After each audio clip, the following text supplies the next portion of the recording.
龙姐，不是我说你，你太冲动了，怎么就这么没有理智啊？你是没有看到当时的情形。日本鬼子的罪行罄竹难书，在金陵我30万同胞都死在他们的屠刀下面。昨天你看到的，不过是其中的又一笔血债。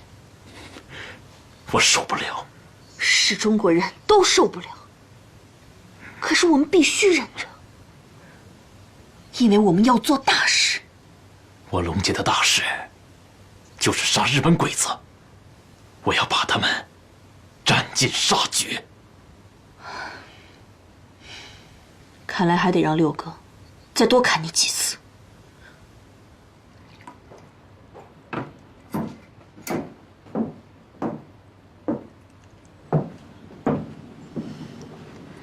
六哥，我知道你会来找我。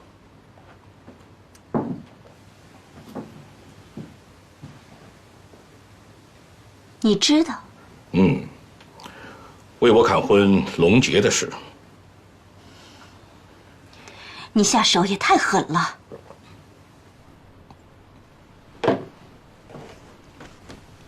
怎么，熏堂了？那倒不是。他伤不是还没好吗？我告诉你，于涵，我不是下手太狠了，而是太心慈手软了。你还想砍死他怎么着？就这么砍，还没把那个愣头青砍醒呢。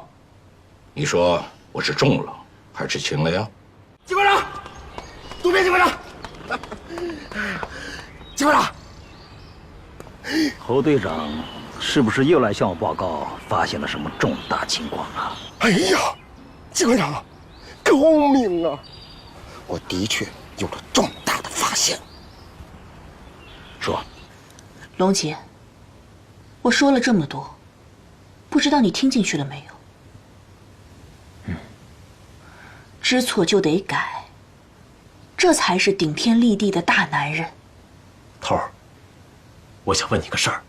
你说，指挥这次大屠杀的日军头目是谁？冤有头，债有主。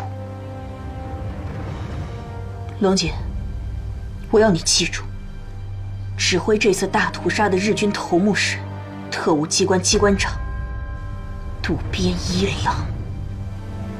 渡边一郎。昨天夜里发生的事情，足可以证实我2个判断：一，要分队并没有离开；二，要分队已经等不及了，要有所动作。警官长，既然小分队已经急不可耐的要行动了，咱何不等他们露头之后，然后再……我们必须尽快把2个美国朋友送出去，把在金陵城拍到的日军兽刑早日向世界公布。只有这样，才能阻止更多的同胞惨死在他们的屠刀之下。可是，我们怎么把他送出去，又另当别论。渡边一郎、山田芳子、侯亮，狡猾透顶。我们处处有险，步步有难。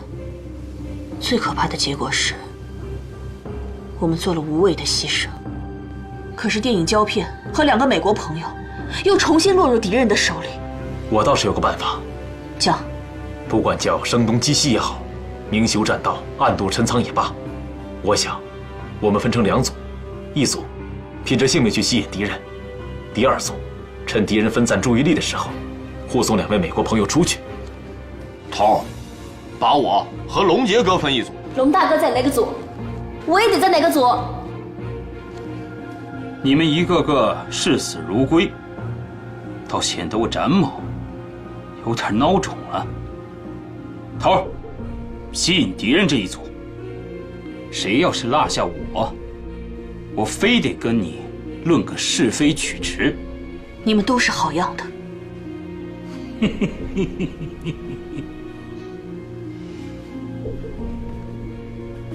陆阿六，你发什么神经呢？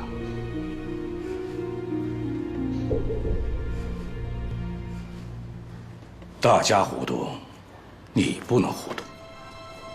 你要是跟着糊涂了，我们还拿什么完成任务啊？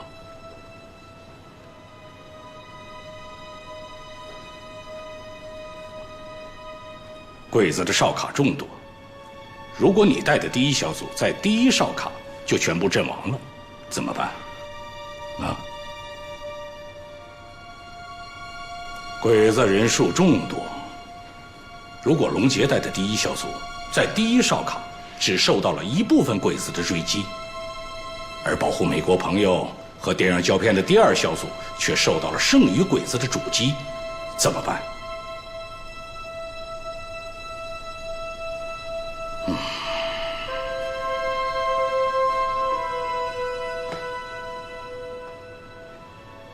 求死容易，求生难哦。可更难的是，我们必须活着，因为只有活着，我们才能完成任务。哼。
什么呢？你看，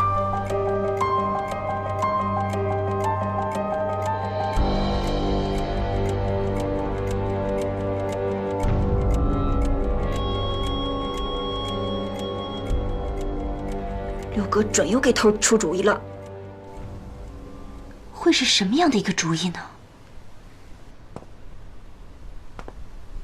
你的意思是先死后活？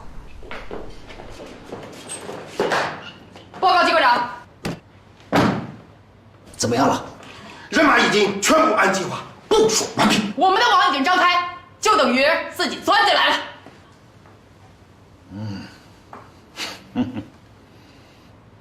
什么？找只死牲口？臭味越刺鼻子越好。626，这主意你出的吧？这叫什么倒霉任务啊？怎么非我去不可？就你没商量。龙姐，搞到这些东西有困难吗？困难倒是没什么困难，就是有些晦气。晦气？哎，你嫌晦气，咱俩换啊！不就买2口棺材吗？还要用麻药？有这个必要吗？道格拉斯先生，这个是很有必要的。一方面是为了逼真，另一方面是怕你们受不了。真的受不了？头儿，还有我呢，我该干什么？你准备化妆材料，咱们每个人都必须化妆。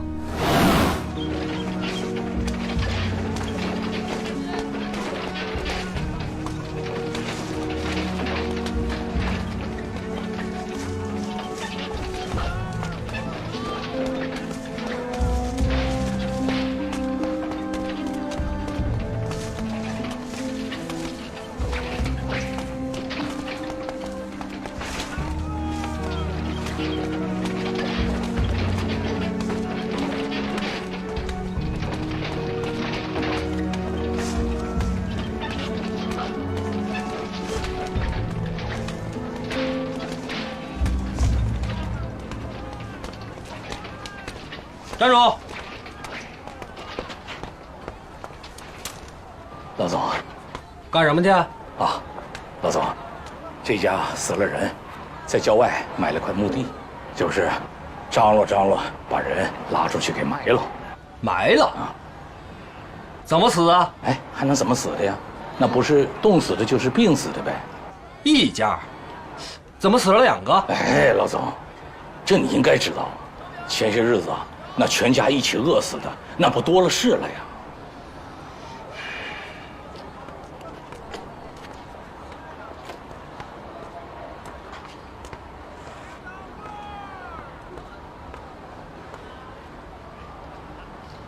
这里边装的是什么？什么呀？哎，老总，